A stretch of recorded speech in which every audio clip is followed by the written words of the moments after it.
Ամռան այս ամիսներին Մարտունի գետի հունը դատարկվում է ջրից և իր ցույց է անում այն ամենը, ինչ բնակիչները ամիսներ շարունակ լցրել են այնտեղ, իսկ ջուրը չի կարողացել տանել։ Ոռոգման ջրի ցավով տառապողները սարսափով են նայում տաք խճաքարերին, մինչդեռ երեխաները գետի հունի մեջ պատրաստած ջրափոսում սովորում են լողալ, ոչխարները շոգից պատսպարվում են կամրջի տակ, իսկ փոքրիկ ջրափոսերում անվրդով բազմանում են գորտերը։ Այլ է պատկերը Գարնանը։ Ձնալոսկի ժամանակ գետը կատաղում է քանդում ափերը։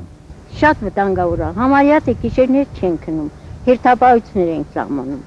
նույնիսկ փեշով քար ենք բերում, ավազ ենք բերում, լցնենք, որպեսզի չտանի գետն, չհասնի մեր տներին։ Դեր չկա անտերություն է, քաղաքապետը ինչ ա գմտած է չգիտեմ։ Այսպես անհանգստացած են խոսում գետափին ապրող մարդիկ։ Մինչև Մարտունի հասնելը գետն անցնում է Գեղովիտով։ Այստեղ էլ անցած տարի վարարումները քիչ վնաս չեն պատճառել։ Ջուրը փչացրեց հողամասերը, ժողովրդի նահագին վնասներ պատճառեց։ Ժամանակին մտածել են ափապաշտպան կառույցների մասին, շինարարությունը մնացել է անավարտ։ Ջուրն էլ շարունակել է ափերը քանդել, նեղացնել ափամերձ ճանապարհները, միայն 97-98 թվականներին պատճառելով ավելի քան 20 միլիոն դրամի վնաս։ Ափապաշտպան շինարարությունը իրականացնելու շարունակելու հնարավորությունը չունենք, մենք տեղական ինքնակառավարման մարմիններս կանոնային հեղումների ժամանակ այս տարվա բավականին ափից որոշ մաս քանդվել է, այնտեղ օդի մեջ բաց է մնացել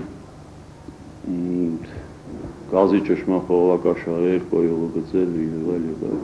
Այս Գարնանը քաղաքապետարանի նախաձեռնությամբ ափերի ամրացման որոշ աշխատանքներ կատարվեցին, բայց դրանով հարցը չլուծվեց։ Լիովին վերակառուցման համար մեծ գումարներ է պետք, որը մենք հույս չունենք, ոչ տեղական բյուջեն հնարավորություն ունի, ոչ էլ կառավարությունից հույսեր ունենք։ Գետի ափերը ամրացնելու համար անհրաժեշտ է շուրջ 500,000 ամերիկյան դոլար, որը քաղաքապետարան այսօր կարող է միայն երազել, իսկ մարդասիրական կազմակերպությունները կամ ինչպես ասում են դոնորները մեծահոգաբար շրջանցել։ Իսկ եթե այդ գումարը չճարվի, մենք պետք է հնարավորություն ունենանք ամեն տարի, երբ որ գետը վարարում է եւ նստում է, այդ ժամանակահատվածում կարողանանք գետի հունը կարգավորել։ Շուտով կավարտվի ոռոգման սեզոնը ու այստեղով նորից ջուր կանցնի, իսկ Գարնանը գետը կփրփրի, անտեսելով իր ափին ապրող մարդկանց տագնապն ու անհանգստությունը։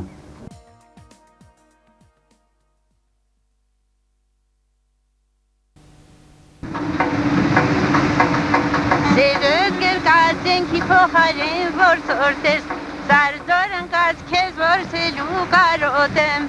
գեղեցիկ գույնանման դունես իմ սերն ու գուման երված սրտիս ես դարման այ աղջիկ Քալաշյան քույրեր, նրանց մասին ժամանակին լեգենդներ էին պատմում։ Այս ընտանիք համույթը հանդես էր գալիս ոչ միայն իր հայրենի Զոլակարում և հանրապետության մյուս շրջաններում։ Այն համերգային շրջագայության մեկնեց նաև Գերմանիա,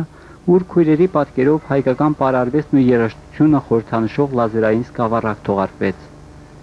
Պարեր սովորել են հիմնականում ծնողներից։ Քալաշյանների ընտանիքը բազմաշունչ է եղել, 10 երեխա։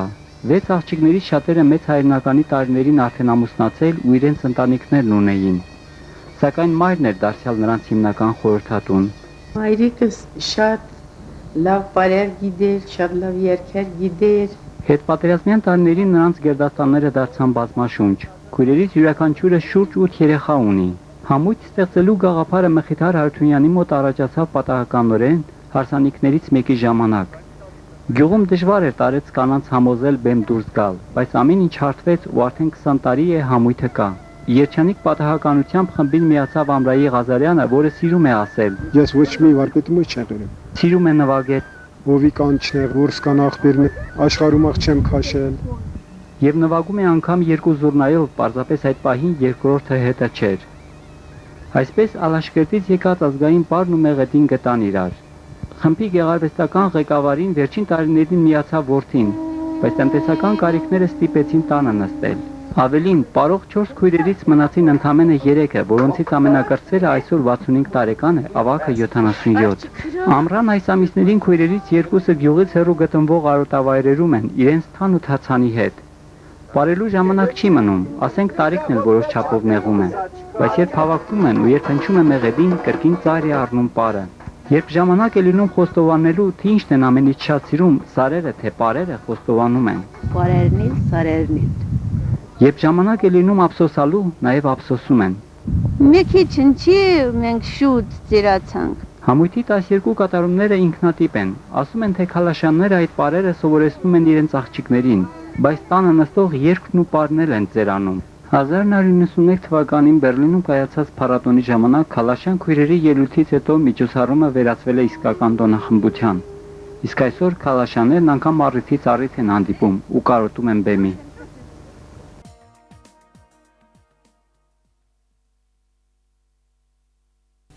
Չար ու փոքրոքի մարդը չի կարող իսկական խաչքար ստեղծել, ասենք համբերությունն էլ չի բավարարի, ասում է Գեղովիցի Սուրեն Մնացականյանը, մեկը նրանցից, ովքեր այսօր շարունակում են քարարվեստի հայ վարպետների դարավոր ավանդույթները։ Իսկ այդ ամենը սկսվեց 1963 թվականից, որը նրա աշխատանքային գործունեության սկիզբը եղավ։ Երեխա ժամանակ նայում է գերեզմանոցներ մտնելով, նայում է մամրակալված այդ քարերին, յանում է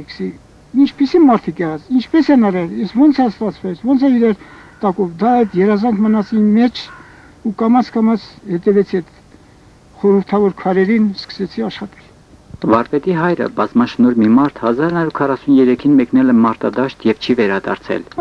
Այն ժամանակ ընդամենը 1 տարեկան եղած Սուրեն այսօր մտածում է, որ հորից էր են փոխանցվել քարի ու մետաղի հանդեպ սերը, բայց այդ սիրո դրսևորման ճանապարհները միշտ չէ որ բաց են եղել։ Ինձ մի անգամ կանչեցին ֆիլմպաժին, թե կամ խաչքար ես սարքել, կամ զենք ես սարքել։ Իամությունից քեզ ասում ով է թույլ տվել խաչքար։ Նորը հազիվ ուրիշ մարդկանց, խելոք մարդկանց միջոցով դատից մի կերպ բրծա։ Սուրեն Մնացականյանը Մարտունիում վերջին ժամանակների առաջին խաչքարերի վարպետը քարարվեստի գաղտնիքներին ծանոթացավ ինքնուրույն, ամառ ու տևական աշխատանքի միջոցով։ Նրա պատրաստած 30-ից ավելի խաչքարերը այսօր հիշատակի եւ քարարվեստի հանդեպ սիրո խորհրդանիշ են դարձել։ Նրա յուրաքանչյուր գործ ինքնատիպ է, նախշազարդերի ու ժանյակների անկրկնելի համադրում։ Ախ, եթե Ջիվանդան էր, դա իմ ամենալավ ժամանակն էր։ Շատ լավ ժամանակն էր։ Դեռ շատ եմ սիրում դեռ այս աշխատանքը։ Շատ եմ սիրում։ Քարագործ վարպետը մասնակցել է նաև Երևանի օպերային թատրոնի շենքի վերանորոգման աշխատանքներին։ Նա քարի մշակության համար բազմաթիվ սարքավորումներ է ստեղծել եւ իր փորձը սիրով հաղորդում է 3 որդիներին ու ելի մի քանի հարազատների, որոնց աշխատանքները այսօր հիացմունք են պատճառում իրենց լուծումներով եւ վարպետ կատարումներով։ Սուրեն Մնացականյանը չի կարող իր կյանքը պատկերացնել առանց քարերի, առանց մուրճի զրնգոցի։ Թեև չի խոստովանում, բայց հավանաբար գիտի, որ ուրիշի համար հիշատակի կոթող կանգնեցնողը հիշատակի կոթող է կանգնեցնում նաև իր պատվին։